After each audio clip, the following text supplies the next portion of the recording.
직무수행 평가. 한동훈 비대위원장이 저 비대위원장 맡고 있는데요. 좀 잘하고 있는 것 같으세요? 그러면요.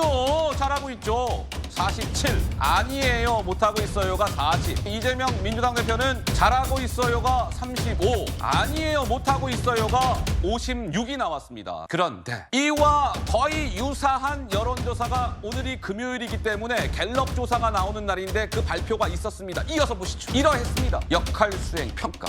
한동훈 비대위원장 뭐 어때요? 좀 잘하고 있는 것 같습니까? 그러면요.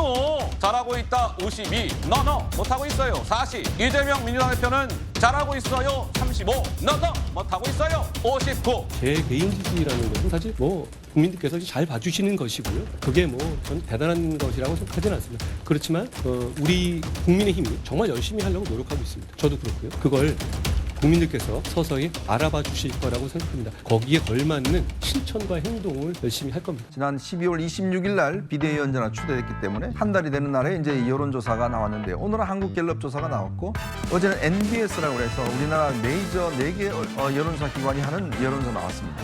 수치는 비슷한 수치가 나온 것 같습니다. 이게 이제 초기에 컨벤션 효과다. 그 다음부터는 굉장히 이제 좀 떨어질 것이다. 이런 전망하는 분들도 계셨어요.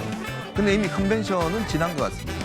이제 지났고 특히 이 조사가 의미 있는 것은 최근에 윤석열 대통령과 한동훈 위원장의 어떤 갈등이 있고 난 다음에 조사한 것이기 때문에 또 의미가 각별한 것 같습니다. 즉 단지 한동훈이라는 인물의 어떤 이 상황에 대한 좀 어떤 부풀려진 그런 것에 대한 어떤 이미지적인 것이 아니라 실제로 정치 현장에서 대통령과 어떤 면에서 단호하게 다투고 사퇴 안 한다고 그러고 그다음에 이제 봉합이 되고 뭐 이런 과정들 즉 본인의 정치력을 가지고 이제 평가를 받고 또 최근에 이제 정치개혁과 관련된 또 5가지 정치개혁 안들도 냈지 않습니까? 즉 지금의 어떤 이 여론조사는 컨벤션 효과를 넘어서서 실제 정치인 한동훈에 대한 1차적인 평가다. 저는 그렇게 봅니다. 그만큼 일단 국민들로 비춰봐서는 제일 사실은 이제 한동훈 위원장의 어떤 리스크가 뭐냐면 똑같다. 용산 대통령실의 어떤 면에서 보면 수직적 관계, 그다음에 대통령의 어떤 아바타가 될 것이다. 이런 전망들이 많았거든요. 그리고 이 지지율은 금방 떨어질 것이다. 아마 많은 분들이 그런 전망들을 내놨습니다. 그런데 정작 이 대통령과 어떤 면에서 보면 일전을 겨루고 난 다음에 나타나는 국민의 평가는 아닌데 뭔가 자기 목소리를 내고 있는데 이런 부분에 대한 어떤 긍정적인 평가가 오늘 갤럽 조사로 나타난 것 같습니다. 구도가 딱 좋다니까 인생이 틀려. 생각과 행동이 틀려.